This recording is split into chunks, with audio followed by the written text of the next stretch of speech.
नमस्ते, सदावत्सल्य मातृभूमि, जय हिंद। दोस्तों, एक बड़ी खबर एलएसी से आ रही है। दरअसल एक बार फिर से एलएसी पर चीन ने 60,000 सैनिकों का जमावड़ा बढ़ा दिया है। और इस कड़कड़ाती ठंड में जहां चीन ने पूर्वी लद्दाख में एलएसी के पार लगभग 60,000 सैनिकों को जमा कर लिया है, तो वहीं भारत ने भी मिरर डिप्लॉयमेंट के तहत सैनिकों की तैनाती करनी शुरू कर दी है, ताकि इस बात को सुनिश्चित किया जा सके कि चीन किसी भी तरीके का दुस्साहस ना कर सके।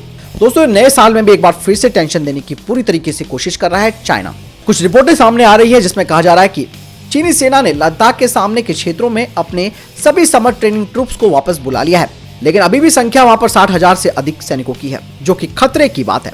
इसके अलावा कुछ डिफेंस एक्सपर्ट्स कह रहे हैं कि भारतीय सेना ने अपने कदम यहां पर और ज्यादा बढ़ा दिए हैं। लद्दाख क्षेत्र में राष्ट्रीय राइफल्स यूनिफॉर्म फोर्स का गठन कर लिया गया है, ताकि वहां 14 कोर को मजबूत किया जा सके। इसके अलावा भारतीय सेना भी वहां किसी भी तरीके के खतरे का मुकाबला करने के लिए अग्रिम तैनाती कर रही है, और भारतीय सेना ने भी एलएसी के पास को खुला रख रही है, ताकि जरूरत पड़ने पर सैनिकों को तेजी से आगे बढ़ाया जा सके।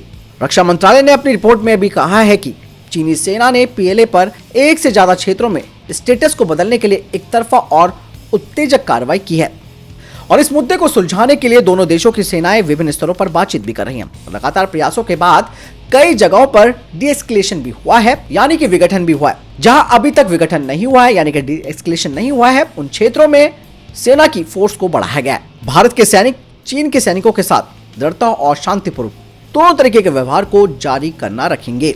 उत्तरी सीमाओं पर कंस्ट्रक्शन तो हो रहा है, जिसमें सड़कें, सभी मौसम में कनेक्टिविटी के लिए टनल, 4 रेल लाइन, ब्रह्मपुत्र पर और पुलों का निर्माण, भारत चीन सीमा सड़क पर पुल अपग्रेड करना और आपूर्ति यानी कि सप्लाई, ईंधन और गोला बारूद के लिए स्टोरेज बनाना भी शामिल है। दरअसल दोस्तों, चाइना का एक बहुत बड़ा ड्रीम प्रोजेक्ट चल रहा है, जो ये है कि वो नया जो उसका भूमि कानून है, उसके तहत वो उन क्षेत्रों को प्रोटेक्ट करने की सोच रहा है जो वो हासिल कर सकता है।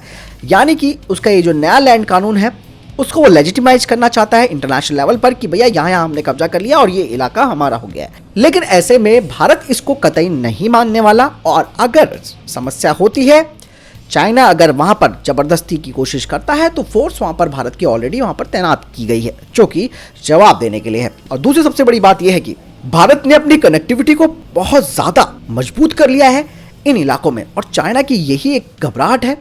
दोस्तों, अभी तक चाइना आता था, चला जाता था, उसको मालूम यह होता था कि भैया यहाँ तक भारतीय सेना तो आती नहीं है। हालांकि मैकमोहन लाइन बनी हुई है दोनों देशों के बीच में, लेकिन ये मानता चाइना नहीं है, क्योंकि उसको मालूम था कि भारतीय सैनिक यहाँ तक पहुंच नहीं पाते हैं, क्योंकि उनके पास इंफ्रास्ट्रक्चर नहीं है। लेकिन अब उसने वहां पर डिप्लॉयमेंट इसलिए शुरू कर दी है कि उसने देख लिया कि भारत ने यहाँ पर तो जबरदस्त तरीके से पुल, टनल, सड़क, हर तरीके का इंफ्रास्ट्रक्चर बना लिया, यानी कि ईंट का जवाब पत्थर देने के लिए भारतीय सेना यहाँ पर तैयार है। तो ऐसे में अभी उसने हाल ही में अरुणाचल प्रदेश को भी कहा कि ये शुरू से ही दक्षिण तिब्बत का हिस्सा रहा है और उस एरिया को वो लेकर रहेगा।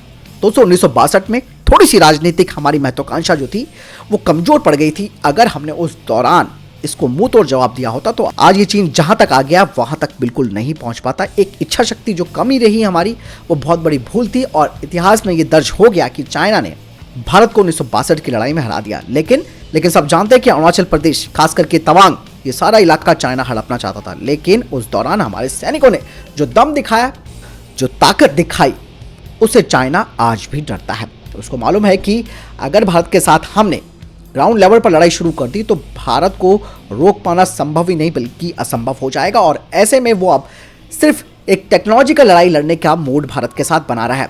उसके सैनिक तो सर्वाइव भी नहीं कर पा रहे इतनी ऊंची चोटियों पर, जबकि भारतीय सैनिकों को अच्छा खासा अभ्यास है और उनको कोई फर्क नहीं पड़ता।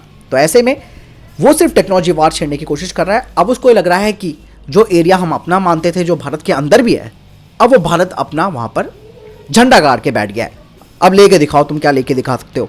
घुसपैठ करना अलग बात है दोस्तों, हमारे बीच में कोई ऐसा नॉर्थ ईस्ट में भी हो, चाहे पूरा एलएसी आप देख लो, कोई हमारे बीच में बाड़बंदी नहीं है, क्योंकि दोनों ने सीमा निर्धारित नहीं कर रखी है। तो ऐसे में चाइना का जो एक सपना था कि ये सारा इलाका उसका है, वो सपना बनकर रह गया। वो अब हकीकत में बदलने वाला नहीं है, और चाइना इस चीज को मान चुका है। इसीलिए वो यहाँ पर डिप्लॉयमेंट कर रहा है अधिक से अधिक सैनिकों की, और भारत ने यहाँ पर मिरर डिप्लॉयमेंट कर रखी है। भैया, अगर आप 10 सैनिक खड़े करोगे तो हम भी 10 करेंगे, आप 10,000 करोगे तो हम 10,000 करेंगे, और अगर आप लाखों करोगे तो हम लाखों यहाँ पर सैनिकों को डिप्लॉय करेंगे। दोस्तों, आपको क्या लगता है इस पूरे सिनारियो के बारे में? मुझे कमेंट सेक्शन में लिखकर जरूर बताएं। मिलता हूं नई वीडियो के साथ। चैनल जरूर सब्सक्राइब कीजिएगा और शेयर जरूर कीजिएगा और पेज को फॉलो जरूर कीजिएगा। जय हिंद, वंदे मातरम।